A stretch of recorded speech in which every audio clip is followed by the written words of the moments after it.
За 12 сарын 1-ээс 5-ны хооронд Дархуул аймагт одоо бүртгэгдсэн баруун 7 аймаг Эрдэнэт булган хөвсгөлийн 2067 иргэнийг одоо гаргах үйл ажиллагааг бид нар 5 хоногийн хугацаанд зохион байгуулсан.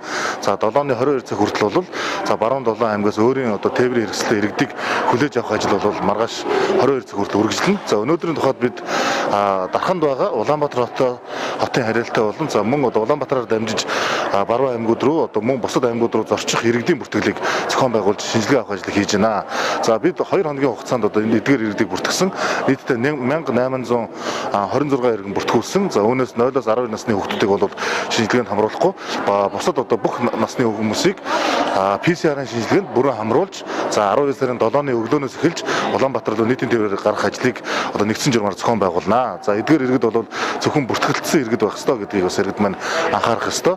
За яг 12 сарын 7-нд эдгээр иргэдийг Улаанбаатарт хөргөж өгсөний дараагаар Улаанбатараас одоо Дархан руу ирэх PCR-ын шинжилгээнд хамрагдсан бүртгэлтэй Дархуул аймгийн бүртгэлтэй харьяат иргэд 12 сарын 7-ны өглөөнөөс эхлээд Дархан руу ирэх боломж нь бүрдэж байгаа. Тийм учраас иргэд маань Улаанбаатар хотод байгаа иргэд бол шинжилгээндээ бүрэн хамрагдах. За мөн одоо энэ заасан цэгүүдээрээс очиж нийтийн тээврийн унаан суугаад Дархан руугаа ирэх бүрэн боломж нэгж байгаа гэдгийг анхаарч ойлгох хэрэгтэй.